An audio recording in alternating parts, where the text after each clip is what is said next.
मुंबई, भारत। मौसम सर्दी का था। आसमान में इत्तेफाक से बादल छाए हुए थे। आंधी और तूफान की संभावना पूरी तरह से बनी हुई थी।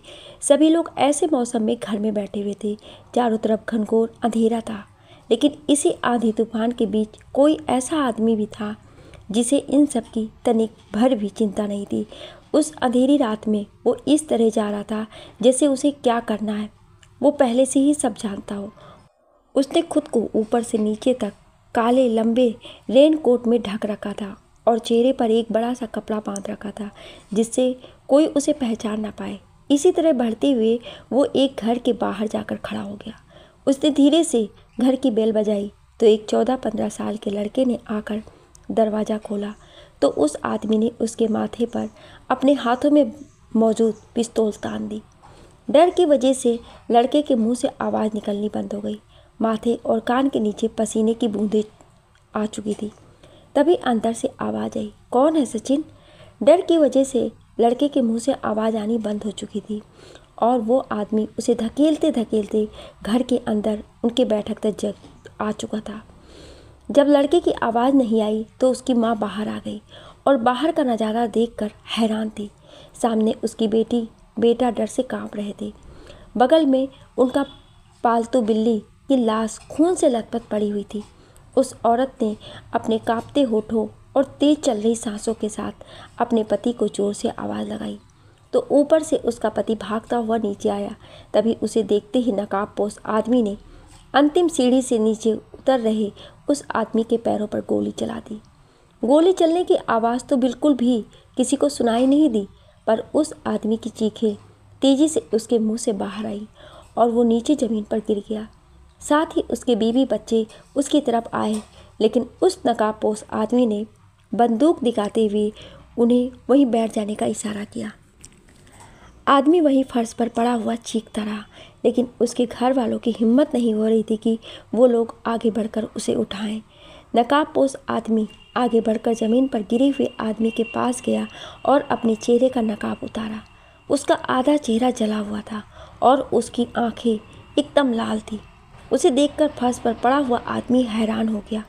उसके मुंह से दर्द और डर के साथ एक आवाज़ आई, कपिल, तुम जिंदा हो? नकाबपोश आदमी ने गुस्से से उसकी आंखों में देखते हुए बोला, तुमने क्या सोचा मैं मर जाऊंगा? मुझे मारना इतना आसान नहीं है। तुम सब के लिए मैं वो हूँ जिसका नाम सुन के मौत भी कांप जाए। मैं यहाँ बदला लेने आया हूँ, वो भी तुम सबसे। किसी को भी नहीं छोड़ूंगा मैं, किसी को भी नहीं। इतना कहते हुए उसने उस आदमी के मुंह के अंदर एक गोली चलाई। गोली सिर के पीछे से निकलते हुए सामने दीवार में घुस गई और वो आदमी किसी बेजान पुतले की तरह फर्श पर पड़ा रहा। उसके बाद वो आदमी खड़ा हुआ और पीछे मुड़कर उसने अपनी कमर के पीछे से एक धारदार चाकू निकाला। 10 मिनट तक घर के अंदर चीखने की आवाज़ बाहर आई। फिर सब एकदम शांत हो गया। वो आदमी घर से बाहर आया और अंधेरे को चीरता हुआ गायब हो गया। उसके जाते ही जोरदार बारिश शुरू हो चुकी थी, जो कि पूरी रात होती रही। अगली सुबह पुलिस उस घर की तलाशी ले रही थी जहां पर बीती रात उस अनजान नकाबपोश ने हत्याएं की थी। चारों तरफ फर्श पर खून फैला हुआ था और खून के छींटे दीवारों पर भी पड़ी हुई थी। पुलिस और फॉरेंसिक की टीम भी वहां पर मौजूद थी। साथ ही साथ वारदात पर मौजूद इंस्पेक्टर सबूत ढूंढ रहा था कातिल तक पहुंचने के लिए, लेकिन अब तक उसे कुछ खास नज़र नहीं आया था। तभी उसका कांस्टेबल उसके पास आया। कांस्टेबल, सर, आपसे मिलने कोई आया है बाहर। इंस्पेक्टर, भेजो अंदर। एक 23-24 साल का लड़का उससे मिलने अंदर आया। इंस्पेक्टर, तुम्हारे यहाँ पर आने का कारण पूछ सकता हूँ मिस्टर? लड़का, मेरा नाम रौनक है, इंस्पेक्टर रौनक त्रिपाठी, CID से। इंस्पेक्टर, तो कहिए मिस्टर रौनक, मैं आपकी किस तरह मदद कर सकता हूँ? लड़का, मैं ये जानना चाहता हूँ कि मरने वाला शख्स आखिर करता क्या था? इंस्पेक्टर, अभी तक तो इसके बारे में कुछ पता नहीं चला है। पड़ोसी बता रहे हैं कि ये लोग 2-3 महीने पहले ही यहाँ पर रहने के लिए आए थे, लेकिन जो शख्स मरा है उसके घर की कंडीशन को देखकर लगता है कोई बड़े पोस्ट का अधिकारी था या कोई बड़ा बिजनेसमैन। लड़का, मोबाइल फ़ोन चेक किया? इंस्पेक्टर, हाँ सर, इनके वाइफ के रिश्तेदारों को इन्फॉर्म कर दिया है, वो लोग आते ही होंगे। लड़का, इससे पहले कहाँ रहते थे? इंस्पेक्टर, अभी तक कुछ मालूम नहीं चला है इस बारे में। लड़का, परिवार में कितने लोग थे? इंस्पेक्टर, कुल 4 लोग थे और चारों के चारों को बड़ी ही बेरहमी से मारा है खून करने वाले ने। लड़का, किस हथियार का इस्तेमाल किया है? इंस्पेक्टर, उसने औरत और बच्चों को मारने के लिए किसी धारदार हथियार का इस्तेमाल किया और जो घर का मालिक था उसे मारने के लिए बंदूक का इस्तेमाल किया उसने। उसके एक गोली उसने पैरों में मारी और दूसरी गोली उसने उसके मुंह के अंदर चलाई। लड़का आंखें बड़ी करते हुए, मुंह में चलाई हुई गोली जरूर आर पार निकल गई होगी। तुम्हें यहाँ पर कोई बुलेट मिला? इंस्पेक्टर, नहीं सर। लड़का, चलो चेक करते हैं। लड़का चलते चलते, ये गोली चलने की आवाज़ क्यों नहीं आई पड़ोसियों को? इंस्पेक्टर, हो सकता है गन में साइलेंसर लगा के गोली चलाया हो उसने, इसलिए किसी को सुनाई नहीं दी। लड़का, हो सकता है। चारों तरफ नज़र दौड़ाने के बाद दोनों उस जगह पर गए जहां पर आदमी गोली लगने के बाद गिरा था और उस नकाबपोश ने उसके मुंह में गोली मारी थी। सामने दीवार पर नीचे की तरफ देखते हुए जहां खून की कई बूंदें जमा थी, उस बीच में एक सुराख की तरफ उसने इशारा किया। लड़का, वो देखो। गोली मुंह से निकलने के बाद सिर के पीछे से इस दीवार में आकर धंस गई। वो आदमी नीचे गिरा हुआ था, इसलिए उस आदमी ने नीचे बैठकर गोली चलाई और गोली सिर के पार होकर दीवार के निचले हिस्से में धंस गई। किसी को ये इसलिए नहीं दिखाई दी क्योंकि खून से पूरा दीवार सना हुआ है। इंस्पेक्टर, हाँ, यही बात रही होगी। लड़के ने बुलेट निकालने के लिए औजार दीवार के अंदर डाला तो बुलेट वहाँ पर नहीं मिली।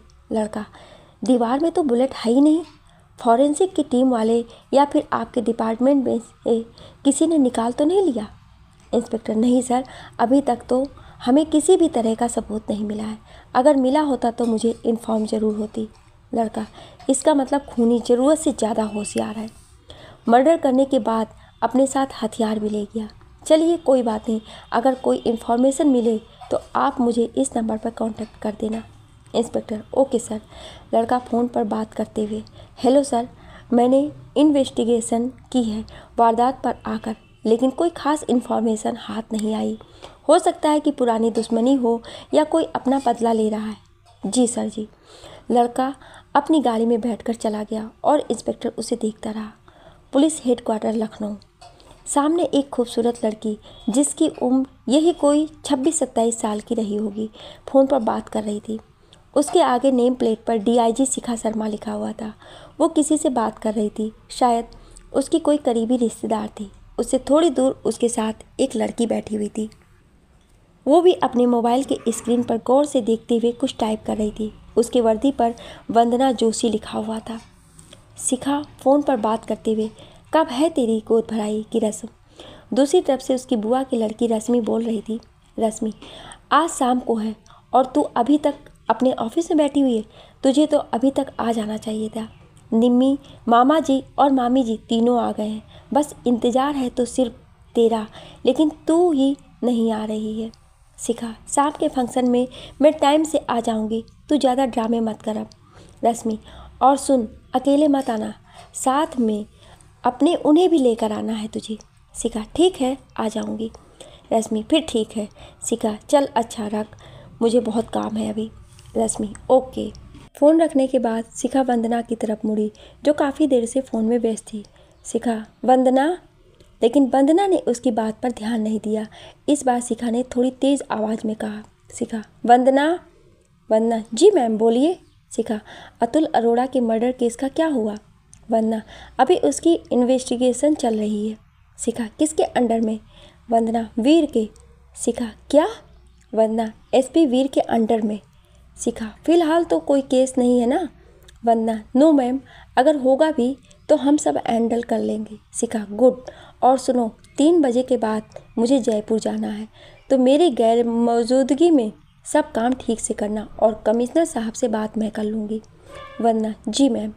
शिखा अपने ऑफिस से बाहर चली गई और वंदना दोबारा कुर्सी पर बैठकर अपना फ़ोन चलाने लगी। वहाँ से बाहर आने के बाद कमिश्नर ऑफिस गई, फिर वो अपने घर के लिए निकल गई। रास्ते में गाड़ी ड्राइव करते हुए उसने किसी को फ़ोन मिलाया। शिखा, हेलो, कहाँ हो तुम? 1 घंटे के अंदर मुझे लखनऊ एयरपोर्ट पर मिलो। शिखा फ़ोन साइड में रखकर गाड़ी ड्राइव करने लगी और थोड़ी देर में वो अपने घर पहुंच गई।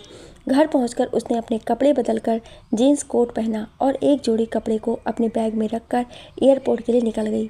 थोड़ी ही देर में वो एयरपोर्ट पर पहुंच गई, पर उसने जिसे कहा था वो एयरपोर्ट पर कहीं भी नहीं था। शिखा, इस आदमी को वक्त की बिल्कुल कदर नहीं है, हमेशा एंड टाइम पर आकर खुद को हीरो साबित करना चाहता है। शिखा जेब से फ़ोन निकालते हुए फिर से फ़ोन करती है, मगर इस बार नंबर आउट ऑफ कवरेज बता रहा था। शिखा सिर पर हाथ रखते हुए, ओ गॉड, इस आदमी का अभी ये हाल है तो शादी के बाद क्या होगा, और जब बच्चे हो जाएंगे तब तो मैं मर ही जाऊंगी। इसी तरह उसे बैठे हुए उसने 2 फ्लाइट को मिस किया। उसके बाद जब कोई नहीं आया तो उदास मन से वह अगली फ्लाइट में बैठ गई। लगभग आधे घंटे में वो जयपुर के एयरपोर्ट पर पहुंच गई थी। फ्लाइट से उतरने के बाद भी उसने फ़ोन मिलाया, पर फिर से नंबर आउट ऑफ कवरेज बता रहा था। शिखा गुस्से में, आओ तुम एक बार फिर मैं बताती हूँ तुम्हें कि क्या मैं चीज़ हूँ। शिखा डायरेक्ट अपनी बुआ के घर पर गई तो उसे वहाँ पर कोई नहीं मिला। उसने फ़ोन किया तो पता चला कि सभी रश्मि की गोद भराई की रस्म के लिए घर से निकल चुके हैं। शिखा अंदर किचन में गई। अपने लिए उसने कॉफ़ी बनाया और फिर बैठक में आकर बैठकर कॉफ़ी पीने लगी। उसका बीपी हाई होता जा रहा था। कॉफ़ी पीते पीते उसने बैग में से कपड़े पहनने के लिए निकाले। वो एक सूट सलवार का सेट था जिसे उसने जल्दबाजी में सिर्फ सूट ही डाला। उसकी मैचिंग का सलवार लाना भूल ही गई थी। गुस्से में उसने नीचे फेंक दिया और फिर कॉफ़ी पीने लगी। अब उसके पास पहनने के लिए भी कोई ड्रेस नहीं थी। उसे अब शॉपिंग भी करनी थी। कॉफ़ी ख़त्म करने के बाद वो घर से बाहर निकली और पास के मॉल की तरफ चल दी। उसने अपने भाई ऋतिक की बाइक को बाहर निकाला और घर से बाहर निकल गई। जयपुर की चौड़ी चौड़ी सड़कों से घूमते हुए वो शहर के सबसे बड़े मॉल में पहुंच गई, जहां पर शाम के समय शॉपिंग करने वालों लोगों की काफ़ी भीड़ लगी हुई थी। शिखा मॉल में तो पहुंच गई थी, पर उसे समझ नहीं आ रहा था कि अपने लिए क्या ले। कपड़ों के लाइन में घूमते हुए जिस तरफ लहंगा चोली था उस तरफ गई। जैसे ही उसने एक हरे रंग के लहंगे की तरफ हाथ बढ़ाया, नीचे से उसे कुछ शोर सुनाई दिया। उसने नीचे देखा तो कुछ नकाबपोश लोग एक औरत के साथ हाथापाई कर रहे थे। उसने गौर से देखा तो औरत के हाथ में एक 3 से 4 साल की बच्ची थी, जिसे वो लोग उसके हाथों से छीन रहे थे। उनमें से एक ने औरत के सिर पर बंदूक से मारा और उसके हाथ से बच्ची को छीन लिया। औरत के सिर से खून निकलने लगा और वो चक्कर खाकर नीचे गिर गई। सभी नकाबपोश बच्ची को लेकर दरवाजे की तरफ फायरिंग करते हुए बाहर भागे। ये देखकर शिखा के पूरे बदन में आग लग गई और उसने आओ देखा ना ताओ, दूसरे मंजिल से ही उसने डायरेक्ट छलांग लगा दिया। वो मॉल के बीचों बीच मौजूद हॉल में सीधे कलाबाजी खाते हुए नीचे गिरी और फौरन मेन गेट की तरफ भागी। बाहर निकलकर उसने देखा तो वो लोग गाड़ी में बैठकर जा चुके थे। शिखा सीधे भागते हुए पार्किंग में गई और वहां से अपनी बाइक निकालकर उनका पीछा करने लगी। उसने बाइक की स्पीड की 100 के पार पहुंचा दिया और उस गाड़ी के बिल्कुल पास पहुंच गई जिससे वो लोग बच्ची का अपहरण करके भाग रहे थे। गाड़ी हाईवे पर पहुंच चुकी थी। शिखा ने अपनी सर्विस रिवाल्वर बाहर निकाली और जैसे ही गाड़ी के टायर पर उसने निशाना लगाया, पीछे से तेज़ रफ्तार में आती हुई कार ने उसकी बाइक को टक्कर मार दिया। टक्कर लगते ही उसकी बाइक हाईवे के डिवाइडर से टकराई और वो दूसरी तरफ जाकर गिरी। उसके पूरे बदन में कई जगह चोट लग चुका था, पर उसने अपनी चोट की परवाह न करते हुए खड़ी हुई। लेकिन नकाबपोश बदमाशों की गाड़ी काफ़ी आगे निकल चुकी थी। शिखा ने गुस्से में बाइक के टायर पर लात मारा और पीछे कोई गाड़ी आने का इंतज़ार करने लगी। कुछ ही मिनट के अंतराल में एक काले रंग की फरारी पूरी रफ्तार से उसके पास आकर रुकी। कार में बैठे शख्स ने शिखा के लिए दरवाज़ा खोला तो शिखा गुस्से से उसे घूरने लगी। कार में एक 25-26 साल का लड़का चश्मा लगाए हुए हीरो लुक में बैठा हुआ था। शिखा गुस्से से, आ गए तुम, खुद को बहुत बड़ा तीसमार खां समझते हो। लड़का, अभी गुस्सा करने का समय नहीं है, जल्दी बैठो नहीं तो वो लोग हाथ से निकल जाएंगे हमारे। शिखा कार में बैठ गई और उस लड़के ने कार को गोली की रफ्तार की तरह हाईवे पर दौड़ाना शुरू कर दिया। लड़का, अभी तक तुमने मुझे कार चलाकर दिखाया है ना, अब यश राज ठाकुर कैसे कार चलाता है ये देखो। शिखा, ज़्यादा टीटी बनने की ज़रूरत नहीं है मिस्टर ठाकुर, एक बार वो बदमाश हाथ लग जाए उसके बाद तुम्हें भी देखती हूँ मैं, जो यहाँ पर लंबी लंबी फेंक रहे हो। यस, अब अपनी रिवॉल्वर निकालो, वो रही उन लोगों की गाड़ी, उसके लेफ्ट टायर पर निशाना लगाओ। शिखा ने खिड़की खोली और गाड़ी के राइट टायर पर निशाना लगाया और गोली चला दी।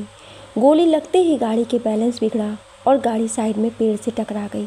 यस, मैंने लेफ्ट साइड के टायर पर गोली चलाने को कहा था, तुमने राइट पर क्यों चलाया। शिखा कार का दरवाज़ा खोलते हुए, मुझे किसी का ऑर्डर सुनने की आदत नहीं है और ख़ास तौर पर झूठे लोगों की। शिखा जैसे ही बाहर निकली उन लोगों ने फायरिंग शुरू कर दी। शिखा वापस कार में घुसकर सिर झुकाकर बैठ गई। यस, ये कार बुलेट प्रूफ है, उठ के देख सकती हो सामने क्या हो रहा है। शिखा एक बार फिर गुस्से से यस को देखते हुए, अपने आप को ज़्यादा होशियार मत समझो और कार को उस गाड़ी के पास ले चलो। यस ने कार को उस गाड़ी के आगे पीछे घूमना शुरू कर दिया तो उन्होंने लगातार फायरिंग जारी रखी। कुछ ही मिनट में गोलियां चलनी बंद हो गई। यस, अब उनकी गोलियां ख़त्म हो चुकी हैं, हमें अब बाहर चलना चाहिए। शिखा, हाँ। दोनों जैसे ही कार से बाहर निकले वो लोग भी गाड़ी से बाहर निकले और बच्ची को लेकर नीचे तराई में जंगल की तरफ भागने लगे। शिखा और यस दोनों ने उनका पीछा किया। जिसके हाथ में बच्ची थी, शिखा ने उसके पैरों में गोली चलाई, लेकिन गोली उसके पैरों को छूकर निकल गई। वो आदमी बच्ची को लेकर नीचे गिर गया और उसके बाकी साथी आगे भाग गए। वो दोबारा उठा, पर इस बार उसने बच्ची को उठाने की कोशिश नहीं की और वो भी भाग गया। शिखा ने जाकर बच्ची को उठाया जो बेहोश थी, शायद उसे क्लोरोफार्म सुंघाया गया था। यस उन लोगों के पीछे जाने को हुआ तो शिखा ने उसे रोक दिया। शिखा, ज़्यादा हीरो बनने की ज़रूरत नहीं है, तुम अकेले हो और उनके साथ कितने आदमी होंगे ये अभी मालूम नहीं है। यस शिखा के पास आकर, लगता है तुम मुझे सही से जानती नहीं हो डीआईजी साहिबा। शिखा, जानने की भी ज़रूरत नहीं है, एक नंबर के झूठे हो तुम। और कुछ बताओ या इतना ही काफ़ी है? यस, देखो बाबू, काम में फंस गया था मैं, वो भी इम्पोर्टेंट। शिखा, हाँ, जैसे हमारे पास तो कुछ काम ही नहीं है, हम तो निठल्ले हैं एकदम। शिखा यस को छोड़कर आगे बढ़ गई और यस उसके पीछे पीछे चलता रहा, उसे मनाते हुए। चलते चलते दोनों गाड़ी के पास आ गए। यस ने कार में से पानी की बोतल निकालकर बच्ची के मुंह पर छिड़का तो वो उठ गई। यस बच्ची की पीठ थपथपाते हुए, रोना नहीं बेटा, वो सब बुरे अंकल चले गए, हमने उन्हें भगा दिया है, अब हम तुम्हें तुम्हारी मम्मी के पास लेकर चलते हैं। बच्ची ने रोते हुए 2-3 बार मम्मा कहा, फिर शिखा का खूबसूरत चेहरा देखकर चुप हो गई। शिखा, वो बुरे अंकल चले गए और अभी कार्टून अंकल आ गए हैं, तुम्हें कार्टून पसंद है ना? यस शिखा को मुंह बनाकर देखने लगा और शिखा हंसते हुए बच्ची को लेकर कार में बैठ गई। यस भी अंदर बैठ गया और गाड़ी को वापस यू टर्न ले लिया। शिखा, अच्छा बेटा, तुम्हें आइसक्रीम पसंद है? बच्ची, हाँ बहुत ज़्यादा। शिखा, कौन सी आइसक्रीम पसंद है तुम्हें? बच्ची, पिंक वाली सॉफ्टी। यस, अरे वाह बेटा, मेरी वाली को भी यही पसंद है। शिखा, तुम गाड़ी चलाने पर ध्यान दो। यस, वो तो मैं दे ही रहा हूँ। थोड़ी देर में दोनों बच्ची को लेकर मॉल पहुंच चुके थे, जहां पर अब पुलिस आ चुकी थी और बच्ची की मां से पूछताछ कर रही थी। साथ ही साथ मॉल की सिक्योरिटी के लिए भी मैनेजर को आड़े हाथ ले रही थी। बच्ची को देखते ही उसकी मां दौड़ती हुई शिखा के पास आई और बच्ची को अपने गोद में लेकर उसे गले लगाकर रोने लगी। बच्ची, आप रोइए मत मम्मा, उन बुरे अंकल को अच्छी आंटी और कार्टून अंकल ने दोनों ने मिलकर भगा दिया। इंस्पेक्टर शिखा के पास आते हुए, हेलो मैम। शिखा, जी बोलिए। इंस्पेक्टर, क्या मैं पूछ सकता हूँ कि बच्ची आप लोगों के पास कैसे आई और जिन लोगों ने इसका अपहरण किया था वो लोग कहाँ हैं अभी? शिखा, मैं डीआईजी शिखा शर्मा हूँ, उत्तर प्रदेश से। शिखा का नाम सुनते ही वहाँ पर मौजूद सभी लोगों ने तालियाँ और सीटी बजानी शुरू कर दी। शिखा, जब वो लोग मॉल में आए तब मैं यहीं पर मौजूद थी और जब वो लोग बच्ची की मां पर हमला करके उसके हाथों से बच्ची को लेकर जा रहे थे तो मैंने उन लोगों का पीछा किया। उन्हें पकड़ने में मेरे मंगेतर यश राज ठाकुर ने मेरी मदद की और हम लोगों ने दिल्ली जयपुर हाईवे पर उन्हें पकड़ लिया। उनके पास गोलियां न होने की वजह से वो लोग बच्ची को छोड़कर भाग गए, बस इतना ही हुआ। इंस्पेक्टर, ओके मैम, आपने आज उस बच्ची को बचाकर पूरे राजस्थान पुलिस की सहायता की है। शिखा, ये मेरी ड्यूटी है इंस्पेक्टर। इंस्पेक्टर, ठीक है मैम, अब मैं चलता हूँ, जय हिंद। शिखा, जय हिंद। इंस्पेक्टर के जाने के बाद एक बार फिर पूरा मॉल तालियों की गड़गड़ाहट के साथ गूंज उठा। बच्ची की माँ शिखा के पास आई और हाथ जोड़कर खड़ी हो गई। औरत, आज आपने जो मेरे लिए किया है वो मैं उम्र भर नहीं भूलूंगी। आज तक सिर्फ आपके बारे में सुना था, आज देख भी लिया है कि एक औरत सिर्फ श्रृंगार ही नहीं करती, अगर उसने हथियार उठा लिया है तो उससे बड़ा कोई इस संसार में योद्धा नहीं है। शिखा, आप तो कुछ ज़्यादा ही मेरी तारीफ़ कर रही हैं, आपको अब घर जाना चाहिए, आपको चोट लगी है। औरत, जी मैम। बच्ची ने जाते समय शिखा के दोनों गाल पर किस किया और फिर अपनी माँ के साथ वो चली गई। उसके जाने के बाद यश मुंह बना के शिखा को देखने लगा। शिखा, क्या हुआ, बंदर जैसा मुंह क्यों लटका रखा है अब? यस, देख रहा हूँ अभी से ये हाल है तो शादी की बात क्या करोगी मेरा? शिखा, क्या हुआ? यस, कभी कार्टून, कभी बंदर, और तो और बता तो ऐसे रही थी मेरे बारे में जैसा मेरा नाम लेकर मुझ पर कितना बड़ा एहसान कर दिया हो तुमने। शिखा, पहले ये बताओ फ़ोन कहाँ है तुम्हारा। यस, जेब से फ़ोन निकाल कर देखते हुए, ये तो रहा है। शिखा, देखना कितने मिस्ड कॉल है मेरे। यस ने जब देखा तो उसमें शिखा के 22 मिस्ड कॉल और 30-35 मैसेज आए हुए थे। यस कान पकड़ते हुए, सॉरी शिखा, नहीं सुनना मुझे, और जब काम ही बंदर और कार्टून वाले हैं तो कहे ना कोई। शादी की बात कर रहे थे ना तुम, शादी तो अब होने से रही बेटा। उतना कहते ही शिखा वापस अपने लिए कपड़े देखने लगी और यश उसके आगे पीछे घूमने लगा। यश एक पीले रंग का लहंगा लाकर शिखा को देते हुए, यश इसे ट्राई करो, बहुत ही खूबसूरत लगोगी। शिखा, तुम ही पहन लो, तुम भी अच्छे ही लगोगे। यस, अरे मान भी जाओ यार, गलती हो गई, आगे से नहीं होगी कभी, कसम से। शिखा, अच्छा और किसकी कसम। यस, कसम की कसम अब तेरे हैं हम, बात मेरी मान, झूठे नहीं हैं हम। शिखा, झूठा।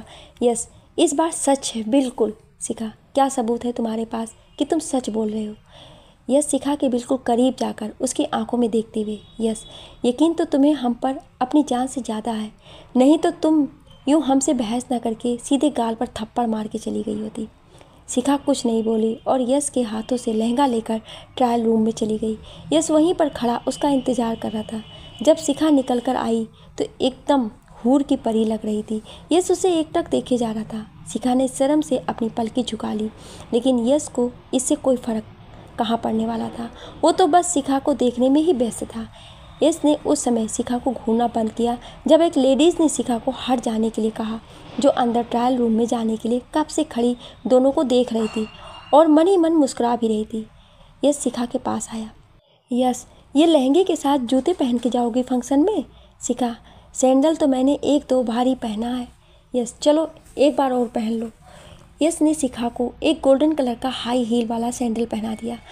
उसके बाद यश ने शिखा के लिए मैचिंग की ज्वेलरी ली, चूड़ियाँ पहनाए, और जब शिखा उसे पूरी तरह से फंक्शन में जाने लायक दिखने लगी तो उसे चलने को कहा। उसके बाद यश शिखा को नीचे लाया और ब्यूटी पार्लर में बिठाकर शिखा को रेडी करने को कहकर चला गया। आधे घंटे बाद जब वो आया तो उसने ब्लू कलर का शेरवानी पहना हुआ था और शेरवानी में एकदम हीरो लग रहा था। यस, आप चलें डीआईजी साहिबा। शिखा, हाँ चलो। जब यश शिखा को लेकर बाहर आ रहा था तो मॉल में मौजूद सभी लड़कियां यश को घूर घूर कर देख रही थी। यहाँ तक कि शिखा भी बार बार यश को ही घूरे जा रही थी। यश, ज़्यादा मत देखो, नज़र लग जाएगी। शिखा ने दूसरी तरफ देखना शुरू कर दिया तो यश शिखा का हाथ पकड़कर अपने साथ लेकर चलने लगा। कार के पास पहुंचकर उसने शिखा के साइड का दरवाज़ा खोला, फिर आकर ड्राइविंग सीट पर बैठ गया। यश कार चलाते हुए, एक बात पूछूं डीआईजी साहिबा। शिखा, हाँ पूछो। यस, हमारे बच्चे हो जाएंगे तो उनकी देखभाल कौन करेगा। शिखा, पहले शादी कर लो, उसके बाद ये सोचेंगे आराम से। यस, ठीक है, आज ही अंकल से तुम्हारा हाथ मांगता हूँ मैं। शिखा, पापा को देख के तो बोलती बंद हो जाती है तुम्हारी। यस, ऐसा कुछ नहीं है, वो मैं उनका रिस्पेक्ट करता हूँ। शिखा, समझ रही हूँ मैं। यस, आ गए तुम्हारी बहन के घर, क्या नाम है उनका। शिखा, ठाकुर ओमवीर सिंह। यस, चलो अंदर देखते हैं क्या स्वागत होता है तुम्हारा। यस और शिखा दोनों अंदर जाने लगे। अंदर जाने के बाद उन्होंने देखा वहाँ पर अंधेरा था। यस, यहाँ तो बहुत अंधेरा छाया हुआ है। शिखा, वो तो मुझे भी दिखाई दे रहा है।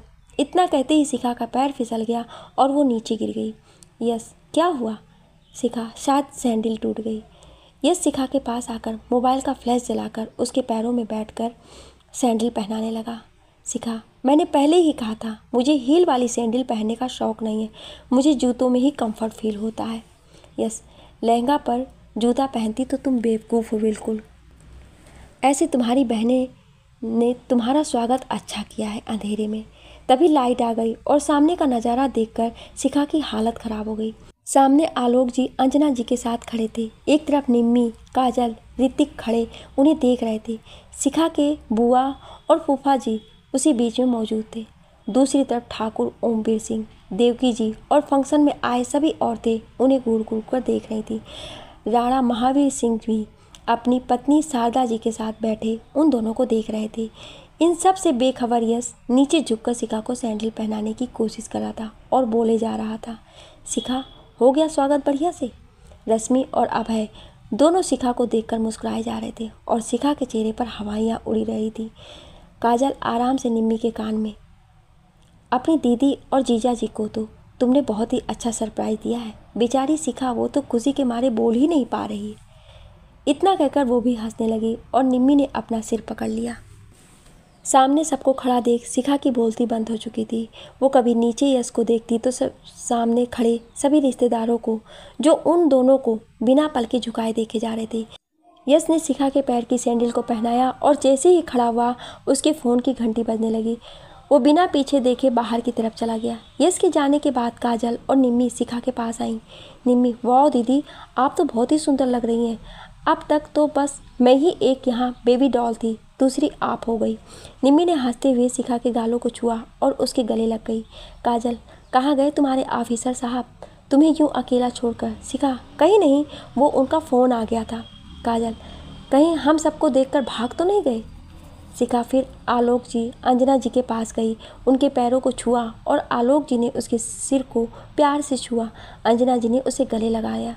शिखा ने ठाकुर ओमवीर सिंह और उनकी पत्नी देवकी जी के पैरों को छुए। फिर राणा महावीर सिंह की पत्नी सादा जी के पास गई। शिखा ने पैर छूने के लिए जैसे ही झुकी वो पीछे हट गई और अपने पति राणा महावीर सिंह के और अपने फैमिली के साथ बिना कुछ बोले बाहर की ओर चल दी। सादा जी के बर्ताव से शिखा हैरान हो गई। इससे पहले भी वो उनसे कई बार मिल चुकी थी, लेकिन वो क्यों ऐसा कर रही थी, इस बात पर शिखा हैरान थी। उसके बाद शिखा रश्मि के पास चली गई। रश्मि, कैसी हो डीआईजी साहिबा? शिखा, मैं तो ठीक हूँ, आप बताइए महारानी जी का क्या हाल चाल है? रश्मि, अभी मैं महारानी नहीं हूँ। शिखा, रश्मि, काजल और निम्मी संगीत में आए सभी औरतों के साथ मिलकर रस्म को करती हैं। इन सब के बीच शारदा जी गुस्से से शिखा को देखती हैं, फिर बिना किसी को बताए उठकर राणा महावीर सिंह के साथ बाहर आ जाती हैं। साथ में उनके परिवार के सभी लोग भी आ जाते हैं। शारदा जी चलते हुए, मैंने इस लड़की को अपने घर की बहू बनाने का सोचा था, लेकिन ये लड़की किसी और से प्यार कर बैठी। उनका बड़ा बेटा शशांक बीच में बोलता हुआ, ये छोटे घर की लड़कियां होती ही ऐसी हैं, आप इसके बारे में सोचना बंद करिए, हमारे अंश के लिए इससे बढ़िया लड़कियां मिलेंगी। शारदा जी, नहीं शशांक, मैंने इस लड़की को अपने घर की बहू के रूप में चुना है, तो ये ही हमारे घर की बहू बनेगी। इसके लिए चाहे मुझे उस लड़के को जान से मरवाना ही क्यों ना पड़े। महावीर सिंह, अगर तुम ऐसा ही चाहती हो तो उस लड़के की चिता भी बहुत जल्द चलेगी। सभी गाड़ी में बैठ जाते हैं और ड्राइवर गाड़ी चलाने लगता है। शशांक, लेकिन किसी ने उसका चेहरा कहाँ देखा है? ड्राइवर, मैंने देखा है छोटे मालिक, वो जब फ़ोन पर बात करता हुआ बाहर आ रहा था तब।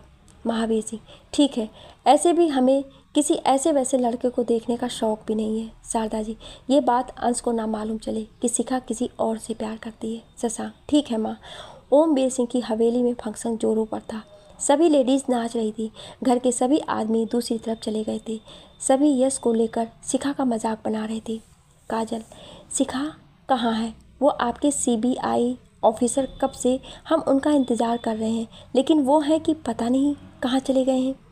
रश्मि, कहीं मामा जी और मामी जी को देखकर भाग तो नहीं गए? रश्मि की बात सुनकर सभी औरतें दांत फाड़ फाड़ कर हंसने लगी और शिखा गुस्से से रश्मि को देखने लगी। निम्मी, दीदी गए कहाँ? वो कहीं फरार तो नहीं हो गए इतनी भीड़ देखकर? शिखा मनी मन, कहीं सच में तो नहीं भाग गए ये? शिखा दरवाजे की तरफ देखने लगी, लेकिन यश का कुछ पता ही नहीं था कि वो कहाँ है। तभी शिखा की बुआ सुषमा जी वहाँ पर आई। सुषमा जी, तुम लोग क्यों परेशान कर रही हो इसे? जिसे आना होगा वो आ ही जाएगा।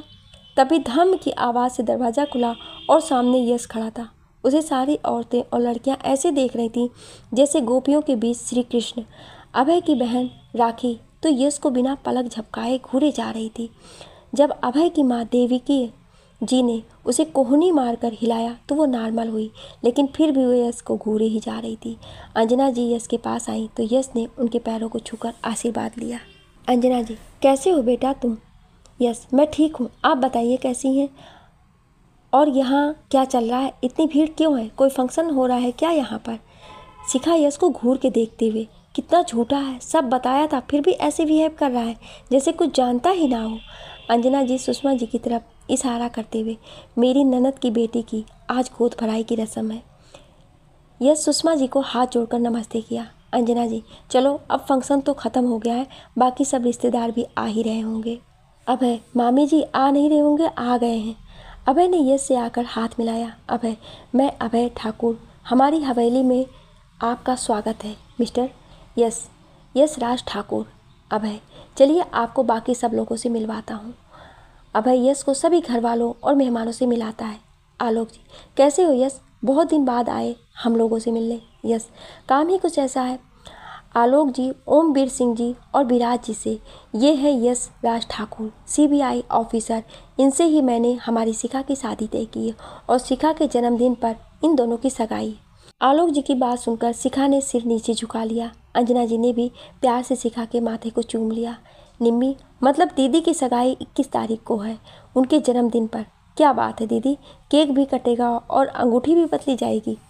निम्मी खुशी से उछलने लगी। साथ में खुशी से काजल और रश्मि ने भी शिखा को दोनों ओर से टक्कर मारा। आलोक जी, बेटा यस, तुम भी अपने माता पिता को बुला लो, हम उनसे भी मिल लेंगे। माता पिता के बारे में जब आलोक जी ने कहा तो यश थोड़ा चिंतित हो गया। उसके बाद उसने हाँ में हंसते हुए सिर हिला दिया। सबने मिलकर खाना खाया। काफ़ी देर तक सबने बातचीत की। यश बार बार शिखा को देखता, लेकिन शिखा बार बार मुंह दूसरी तरफ घुमा लेती। यश मुस्कुरा के रह जाता। उन दोनों की उस हरकत को निम्मी, काजल और रश्मि गौर से देख रही थी और एक दूसरे को देखकर मुस्कुरा भी रही थी। जब यश की नज़र उस ओर गई तो उसने शिखा की तरफ इशारा किया तो दोनों शांत बैठ गए। देर रात तक बात करने के बाद सभी सोने चले गए। यश को भी गेस्ट रूम में सोने के लिए अभय लेकर अपने साथ चला आया। शिखा भी निम्मी के साथ सोने चली गई। रात के 3 बजे शिखा के फ़ोन पर मैसेज आया, छत पर आ जाओ। शिखा ने मैसेज देखा तो आराम से उठकर बैठ गई और निम्मी को गौर से देखने लगी कि वो सोई है या नहीं। जब उसने कंफर्म कर लिया कि वो सो गई है तो वो उठकर बाहर निकली और छत की ओर चली गई। हवेली की छत पर जाकर उसने देखा तो वहाँ पर कोई नहीं था। वो दीवार के पास गई जहाँ से बगीचा साफ नजर आ रहा था। तभी पीछे से आकर किसी ने उसे पकड़ लिया। शिखा, लुका छिपी खेल रहे थे, वो भी मेरे साथ? यस, नहीं, तुम्हें गले लगाने का मन कर रहा था इसलिए छिप गया दरवाजे के पीछे। शिखा, मालूम है मुझे। यस, मैंने तुम्हें कुछ बताने के लिए यहाँ पर बुलाया है। शिखा, बताओ। यस, तुम्हारे पापा ने मुझे मेरे माता पिता को बुलाने को कहा है सगाई में। शिखा, इसमें कौन सी बड़ी बात है, जाओ और उन्हें बुला लाओ। यस, होंगे तब बुलाऊंगा ना। शिखा, क्या तुम्हारे माता पिता नहीं हैं? यस, नहीं, मतलब हाँ। शिखा, क्या कह रहे हो तुम, कुछ समझ में नहीं आ रहा है। यस, मुझे नहीं मालूम कि मेरे माँ बाप जिंदा हैं या मर गए, इस बारे में मैं कुछ नहीं जानता। शिखा, क्या? और वो जो कहानी बताई थी मुझे? यस, वो झूठी थी। शिखा, और गुरु माँ को कैसे जानते हो तुम? यस, मुझे याद नहीं है। शिखा, याद नहीं है? क्या बात हुई है? यस, मुझे मेरे बचपन में माता पिता कौन है, कहाँ से आया हूँ, कुछ याद नहीं है। जब भी मैं याद करने की कोशिश करता हूँ तो मेरे सिर में दर्द होने लगता है। शिखा, तुम्हें ये भी याद नहीं कि तुम गुरु माँ के पास कैसे पहुँचे? यस, नहीं। शिखा, तो तुमने ये बात पापा को क्यों नहीं बताई? यस, वहाँ पर देखा ना तुमने कितने आदमी थे और उन लोगों के बीच में उनसे मैं ये बताता? शिखा, एक लड़के से प्यार हुआ और वो भी हर महीने एक नया शौक देता है। यस, इस बार गलती मेरी नहीं है। शिखा, चलो अब सो जाओ। यस, ठीक है, जा रहा हूँ मैं। यस शिखा को वहीं पर छोड़कर सीढ़ियों की तरफ जाने लगता है कि पीछे से शिखा उसे आवाज़ लगाती है। शिखा, यस। यस बिना मुड़े हाँ। शिखा भागती हुई आकर उसके गले लग जाती है। शिखा, सॉरी। यस, हाँ। शिखा, क्या हूँ, मुंह में जुबान नहीं है? शिखा यस के गाल पर किस करते हुए, आई लव यू, सब ठीक हो जाएगा, मैं मम्मी पापा को समझा दूंगी। यस शिखा को गले लगाते हुए, I love you too John. Shikha, चलो अगर किसी ने हमें यहाँ देख लिया तो लेने के देने पड़ जाएंगे। यस ठीक है, जाओ। शिखा, छोड़ोगे तभी तो जाऊँगी। यस, सुनो। शिखा, हाँ बोलो। यस शिखा के करीब आकर उसने उसे गले लगा लिया और चुपचाप यूं ही खड़ा रहा। शिखा, क्या हुआ यस? यस, ना जाने क्यों एक डर सा लग रहा है। शिखा, कुछ नहीं होगा, सब ठीक है। यस, पता है पहले कभी भी मौत से नहीं डरा हूँ मैं, बड़े बड़े काम को अंजाम भी दिए हैं, लेकिन कभी इस तरह का डर नहीं लगा जो आज लग रहा है। शिखा, और डर किस बात का लग रहा है? यस, मालूम नहीं। शिखा, मुझे भी आज तक कभी भी मौत से डर नहीं लगा, लेकिन अब लगता है तुम्हें खो देने का डर। यस, कुछ नहीं होगा मुझे, तुम घबराओ मत। शिखा, वादा? यस, वादा। यश ने शिखा के माथे पर किस किया और उसके बाद दोनों ही अपने अपने रूम में चले गए। यश जैसे ही बिस्तर पर जाकर लेटा, उसके व्हाट्सएप पर एक वीडियो आया। उसने वीडियो को खोलकर देखा जिसमें एक आदमी अपने 2 बच्चों और पत्नी के साथ पार्क में घूम रहा था। तभी एक आदमी आया। उसने अपने पूरे चेहरे को कपड़े से बांध रखा था। उसके एक हाथ में बंदूक और दूसरे हाथ में गन थी। उसने चारों तरफ देखते हुए पार्क में फायरिंग की तो पार्क में भगदड़ मच गई, जिसमें उस आदमी के दोनों बच्चे गिर गए। वो आदमी जाकर उन्हें उठाने लगा। तभी जिस आदमी के हाथ में गन थी, उसने अपने दूसरे हाथ में मौजूद तलवार से उस आदमी का गर्दन एक ही बार में अलग कर दिया। इतने में ही वीडियो ख़त्म हो गया। फिर एक आदमी बोलता हुआ नजर आया, यस, ये वीडियो हरियाणा के गुरुग्राम की है। यह आदमी एक अंडरकवर पुलिस ऑफिसर है। पिछले 2 हफ्ते में ये 5वां मर्डर है। ऐसे ही मर्डर पहले भी हो चुके हैं, लेकिन ये मर्डर कौन कर रहा है इस बात का खुलासा अभी तक नहीं हुआ। अभी तक जितने भी लोग मारे गए हैं वो किसी बड़े मिशन को अंजाम दे चुके थे या दे रहे थे। ये मालूम नहीं, इस आदमी को सिर्फ तुम ही रोक सकते हो और कोई नहीं। वीडियो ख़त्म हो गया और यश ने उस नंबर पर कॉल किया जिस नंबर से उसके पास वीडियो आया था। रिंग जा रही थी लेकिन किसी ने नहीं उठाया। यश ने एक बार फिर से कॉल किया तो पहले ही रिंग में फ़ोन उठा लिया गया। दूसरी तरफ से कोई महिला बोल रही थी। महिला, कौन? यश, जिसका ये मोबाइल है, मैं उससे बात कर सकता हूँ? महिला, सॉरी सर, जिसका ये फ़ोन था वो आदमी 5 मिनट पहले मर चुका है। यस, आप कौन बोल रही हैं? और जिसका ये फ़ोन था उसे क्या हुआ था? महिला, मैं दिल्ली के प्लाजा हॉस्पिटल के आईसीयू से बोल रही हूँ। जिस आदमी का ये फ़ोन था उसे आज शाम 4 बजे पुलिस ने बहुत ही घायल अवस्था में हॉस्पिटल में भर्ती कराया था। इनके सिर पर किसी धारदार हथियार से वार किया था, जिस वजह से इनकी मौत चोट लगने से कुछ घंटों बाद ही हो गई। यश ने कुछ बोले बिना ही फ़ोन काट दिया और सिर पकड़कर बैठ गया। यस, कौन हो सकता है ये? मुझे ऐसे किसी भी लफड़े में अब नहीं। भाड़ में गए सब लोग, जान है तो जहान है। शिखा से शादी करके एक मस्त लाइफ शुरू करता हूँ। यश ने कंबल को ओढ़ा और आराम से लेट गया। उज्जैन, मध्य प्रदेश। राणा उदयभान सिंह की हवेली, जो राणा महावीर सिंह के पिता थे, उस इलाके के भावी नरेश, जिन्होंने कभी अपने सिर को किसी के सामने झुकने नहीं दिया। उनके पिता और दादा ने अंग्रेजी हुकूमत को स्वीकार नहीं किया था। काफ़ी दिनों तक अपनी सूझबूझ से अपने राज्य की हिफाजत करते आए। देश आज़ाद होने के बाद उनका राजस्व तो चला गया, लेकिन पुश्तैनी जायदाद और रुतबा नहीं गया। उसी के बल पर राणा महावीर सिंह उस इलाके के काफ़ी पावरफुल लोगों में से एक थे। उनकी पत्नी शारदा उत्तर प्रदेश के बीजापुर की शाही राजघराने की इकलौती बेटी थी, इसलिए उनके पिता ने उन्हें खूब लाड़ प्यार से पाला था और इसी कारण वो जिद्दी हो गई थी। राणा महावीर सिंह से शादी के बाद भी वो कभी किसी के सामने झुकना पसंद नहीं करती थी। यहाँ तक कि उनके जिद के आगे उनके पति राणा महावीर सिंह को झुकना पड़ता था। उनके 3 लड़के और 1 लड़की थी। इससे पहले उनका एक लड़का किसी हादसे में मारा गया था। एक चमचमाती कार आकर हवेली में घुसी। उसके अंदर से उनका बेटा अंश बाहर आया, जो लंदन के ऑक्सफोर्ड यूनिवर्सिटी में पढ़ता था। उसके अंदर आते ही 10 से 15 नौकर उसके आगे पीछे घूमने लगे। उसने सबसे पहले अपनी माँ के कमरे की तरफ रुख किया तो नौकर ने बताया कि वो मंदिर में पूजा कर रही हैं। वो सीधे मंदिर की तरफ गया। वहाँ पर शारदा जी, महावीर सिंह और उनका बड़ा बेटा शशांक, उसकी पत्नी सोनिया के साथ शशांक की बेटी तनु और बेटा किट्टू भी थे। अंश, माँ कहाँ हो आप? शारदा जी, हाँ बोल। अंश शारदा जी के पैरों के पास बैठकर, शिखा से शादी की बात की आपने? शारदा जी, अभी नहीं, लेकिन जल्द ही करूँगी। अंश, प्रॉमिस किया था आपने? शारदा जी, तेरी शादी शिखा से ही होगी, ये मैंने कह तो दिया है ना, तो तू इतना उतावला क्यों हुए जा रहा है? अंश, फिर ठीक है। सभी फिर ब्रेकफास्ट के लिए डाइनिंग टेबल पर गए और ब्रेकफास्ट करने लग गए। अभी महावीर सिंह जूस के गिलास को हाथ में उठाया ही था कि उनके मोबाइल पर किसी का फ़ोन आने लगा। महावीर सिंह ने जूस का गिलास रख कर फ़ोन रिसीव किया। खबर सुनते ही वो उसी दौरान खड़े हो गए। उनके चेहरे पर अजीब सी खामोशी छा गई। वो दोबारा कुर्सी पर बैठ गए, सिर पकड़ कर बैठ गए। शारदा जी उठकर उनके पास आईं। शारदा जी, क्या हुआ, आप ऐसे क्यों बैठ गए? महावीर सिंह, अक्षय और सीमा पर हमला हुआ है, वो दोनों हॉस्पिटल में भर्ती हैं। शारदा जी, ये कैसे हुआ, किसने किया ये, और अमन कहाँ है? महावीर सिंह, अमन दीवान जी के साथ है। शशांक, किसने उन पर हमला किया है, और कोई राजनीतिक पार्टी है या कोई पुराना दुश्मन? महावीर सिंह, तुम्हारे चाचा। शशांक, चाचा? शारदा जी, हाँ तुम्हारे चाचा। अंश, लेकिन वो ऐसा क्यों कर रहे हैं? शारदा जी, ये लंबी कहानी है। तुम्हारे चाचा दिलावर खट्टा औरों की सिखाई में आकर अपने ही भाई को दुश्मन समझ बैठे थे और देखते ही देखते ये दुश्मनी इतनी गहरी होती गई कि उन्होंने अपने ही भाई को जान से मारने की कई बार कोशिश की। जायदाद और पुश्तैनी ज़मीन में बराबर का हिस्सा मिलने के बाद भी वे हम लोगों के जान के दुश्मन बने हुए हैं।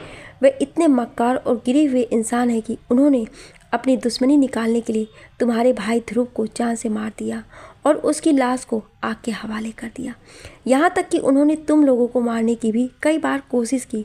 जब तुम लोगों पर कई बार हमले हुए तो उसके बाद हम लोगों ने तुम सबको पढ़ने के लिए लंदन भेज दिया। उन्हीं की वजह से मैंने काव्या को तुम्हारे मामा जी के पास भेजा हुआ है इतने दिनों से, लेकिन अब मुझे उसे भी बुलाना पड़ेगा। अंश, लेकिन कौन सी ऐसी वजह है कि हम लोग उनके किए की सज़ा दे नहीं सकते हैं? महावीर सिंह, हमारे पास पॉलिटिक्स पावर है और उसके पास पॉलिटिक्स पावर के साथ साथ डाकू और नक्सलियों की एक फ़ौज भी है जो उसके एक इशारे पर कुछ भी करने को तैयार है। शशांक, अभी कहाँ है वो? महावीर सिंह, वो अभी जेल में है, लेकिन जेल से ही वो अपना गिरोह चला रहा है। अंश, मतलब हम लोग अब उनका कुछ भी नहीं कर सकते? शारदा जी कुछ सोचने लगी। महावीर सिंह, अभी हमारी पार्टी सत्ता में नहीं है और जिस पार्टी की भी सरकार है उस पार्टी के कई बाहुबली नेता दिलावर सिंह के लिए काम करते हैं। अंश, अब अजय भैया और सीमा भाभी की तबीयत कैसी है? महावीर सिंह, अब ठीक है, वो दोनों पूरन सिंह के साथ आ रहे हैं। थोड़ी देर में वो लोग आ गए। उनके हाथों में ड्रॉप लगी हुई थी और सिर पर पट्टी बंधी हुई थी। घर के नौकर और नौकरानी दोनों को पकड़कर हॉल में मौजूद सोफे पर बिठाया। शारदा जी ने दोनों को घाव को देखा और अजय को गले लगाकर रोने लगी।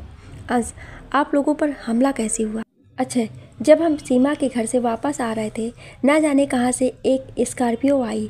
पहले तो उसके अंदर बैठे लोगों ने हमारी कार के पहिए पर गोली मारी। उसके बाद उन्होंने हमारी कार को टक्कर मारकर नीचे जंगलों में गिरा दिया। महावीर सिंह, अब तुम दोनों अपने कमरे में आराम करो। घर के नौकरों के साथ दोनों अपने रूम में चले गए और महावीर सिंह वहीं सोफे पर बैठे हुए कुछ सोचने लगे। शारदा जी, क्या सोचने लगे आप? महावीर, दिलावर सिंह से कैसे अपने परिवार के किस तरह सुरक्षित रखा जाए। अंश, खुद से कुछ ना कुछ तो करना ही पड़ेगा। जयपुर, काजल और निम्मी दोनों शिखा को अपने पास बिठाकर शिखा की सगाई के लिए लहंगा दिखा रही थी, पर शिखा तो यश के साथ शॉपिंग जाने का सोच रही थी। पास में ही बैठी सुषमा जी, पहले शिखा से तो पूछ लो तुम दोनों कि वो तुम लोगों के साथ शॉपिंग जाना चाहती भी है या नहीं। काजल, तो ये बात है, हम बेवजह ही इतना परेशान हो रहे हैं।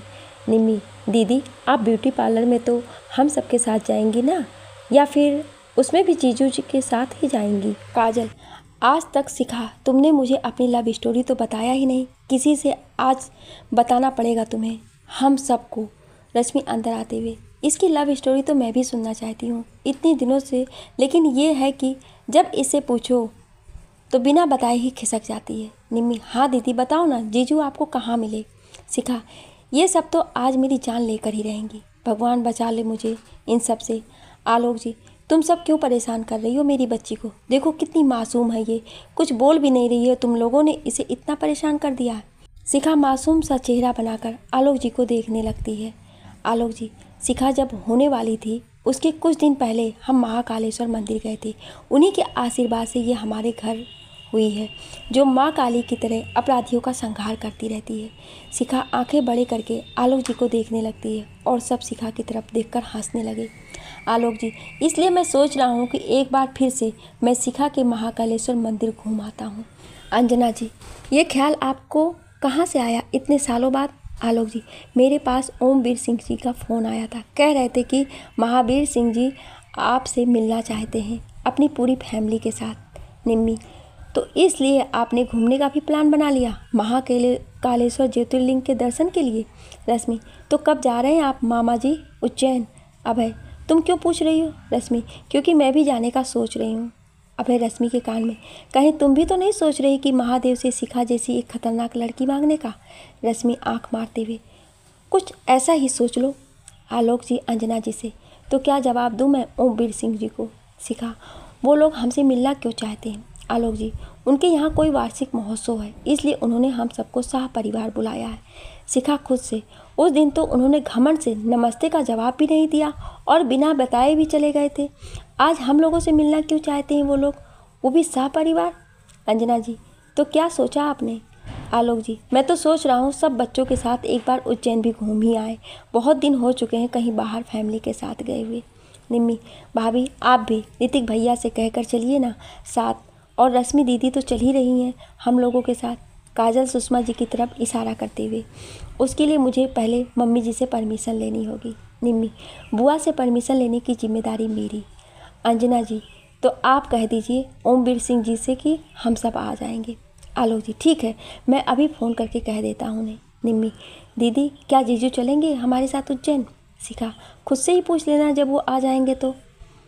जयपुर के ही एक पार्क में यश बैठा हुआ था और उसके हाथ में एक लैपटॉप था, साथ ही उसके पास एक बैग था। एक लड़का उसके पास आया और एक कागज़ देकर चला गया। यश ने पर्ची को पढ़ा और उठकर दाईं ओर चला गया। वहाँ से एक लड़की उठी, वो भी उसके साथ ही साथ चलने लगी। आगे चलकर दो लड़के और उनके साथ चलने लगे। सभी चलते हुए पार्क से बाहर आ गए, जहाँ एक काले रंग की स्कॉर्पियो खड़ी थी। सभी उसमें जाकर बैठ गए। स्कॉर्पियो के ड्राइविंग सीट पर एक 50 साल के आसपास का एक आदमी बैठा हुआ था। उसने होठों पर एक सिगार लगाए रखा था। बूढ़ा आदमी, कैसे हो तुम लोग? लड़की, जो स्कॉर्पियो के आगे वाली सीट पर बैठी थी, मैं ठीक हूँ, इन तीनों का पता नहीं। बूढ़े आदमी ने गर्दन घुमा के पीछे की तरफ देखा तो तीनों उस लड़की को घूर रहे थे। बूढ़ा आदमी, हम जिस डिपार्टमेंट के लिए काम कर रहे हैं उसमें ज़िंदगी कम और मौत से ज़्यादा मुलाकात होती रहती है हमारी, इसलिए मुझे ये पूछना पड़ जाता है कि तुम लोग ठीक तो हो या नहीं। तुम सबको आज एक ज़रूरी काम के लिए मैंने बुलाया है। उन सब की जानकारी इस कागज़ में है, पढ़ लो और फाड़ के फेंक दो। बूढ़े ने चारों को एक एक लिफाफा दिया। उसे पढ़ने के बाद चारों ने उन्हें फाड़ कर फेंक दिया। बूढ़ा आदमी, सब समय पर पहुंच जाना, क्योंकि देर से आने वाले लोग मुझे पसंद नहीं हैं। उसने सबको जाने का इशारा किया और एक एक करके सभी नीचे उतरने लगे, लेकिन जब यश बाहर निकलने लगा तो उसने उसे रोक लिया। बूढ़ा आदमी, शादी में तो मुझे तुम बुलाओगे ना, या अकेले ही सब दावत पानी मार जाओगे? यश, अभी शादी नहीं हो रही है, सिर्फ सगाई हो रही है। बूढ़ा आदमी, हमारी ज़िंदगी में प्यार मोहब्बत नहीं है, ये तुम अच्छे से जानते हो, फिर भी तुम शिखा से प्यार कर बैठे। यश, मैंने ऐसा कुछ सोचा ही नहीं था, पर जब उसे देखा तो ये ख्याल आया कि मैं उसके लिए कुछ भी कर सकता हूँ। बूढ़ा आदमी, इस बार का मिशन आसान नहीं है, कुछ भी गड़बड़ हुई तो सीधा यमराज से मुलाकात होगी, वो भी बिना टिकट के। यस, इस मिशन के बाद मैं अब रिज़ाइन दे दूँगा। बूढ़ा आदमी, मुझे मालूम था कि तू अब यही कहने वाला है। तुझे पता है तू कौन है? सीबीआई ऑफिसर का तुझे सिर्फ टैग मिला है, तू सीबीआई ऑफिसर नहीं है। तुझे ये मालूम है कि तू कौन है, तुझे तो ये भी नहीं मालूम कि तू कौन है। यस, मुझे मालूम, मैं अपनी याददाश्त खो चुका हूँ। बूढ़ा आदमी, सारा अंडरवर्ल्ड तेरा दुश्मन है, तू दुनिया की नज़रों में यश राज ठाकुर है, वही तेरी असली पहचान है। बूढ़ा आदमी, हम लोगों का कोई प्यार मोहब्बत नहीं होता, एक बार फिर तुझे बता रहा हूँ। सोच, अगर तेरी कोई पुरानी दुश्मनी की वजह से शिखा को कुछ हो गया तो तू क्या करेगा? मैंने भी प्यार किया था एक लड़की से, शादी भी किया। जब वो 8 महीने की गर्भवती थी तो हम उसे खट्टा खाने के मना किया। मैं उसके लिए पानी पूरी लेने के लिए बाज़ार गया और जब वापस आया तो उसकी लाश घर में पड़ी हुई थी। उसके हाथ में एक लिफाफा भी था जिसमें उस आदमी का नाम था जिसे मैंने कुछ दिन पहले जेल में भिजवाया था। उसके बाद मैंने उस आदमी को मार तो दिया, लेकिन क्या हुआ? इन सब से अपने आप की वजह से मेरी बीवी और मेरा आजन्मा बच्चा तो मारा ही गया ना। यस, उसकी बातों को ध्यान से सुन रहा था। बूढ़ा आदमी, हम उस दलदल में धंस चुके हैं जिसमें हम चले तो गए हैं, लेकिन हम अब उस रास्ते से वापस नहीं आ सकते हैं। अब तू जा सकता है, लेकिन मैंने क्या कहा है ये बात याद रखिए। यस, याद है, अच्छी तरह से याद है। यस स्कॉर्पियो का दरवाज़ा खोलकर बाहर निकल गया। सामने उसे एक बार दिखाई दिया, उसमें गया और एक बोतल लेके बैठ गया। वो उस बोतल को होठों से तब तक लगा के रखा जब तक वो खाली ना हो गई। उसके दिमाग में उस बूढ़े आदमी की बात घूमने लगी। उसने काउंटर से एक और बोतल लिया, उसे भी उसने कुछ मिनटों में ही पीकर खाली कर दिया। इधर शिखा खुशी से यश को उज्जैन चलने के लिए फ़ोन कर रही थी, पर यश ने स्क्रीन पर शिखा का नंबर देखकर फ़ोन को स्विच ऑफ कर दिया। जब यश ने फ़ोन रिसीव नहीं किया तो शिखा फ़ोन को घूरने लगी। शिखा, ऐसे किस काम में बिजी हो आप कि मेरा फ़ोन भी रिसीव नहीं किया और ऊपर से स्विच ऑफ भी कर दिया। क्या आप इस कहानी का अगला भाग सुनना चाहते हैं? तो कमेंट में यस ज़रूर लिखिएगा। Thank you.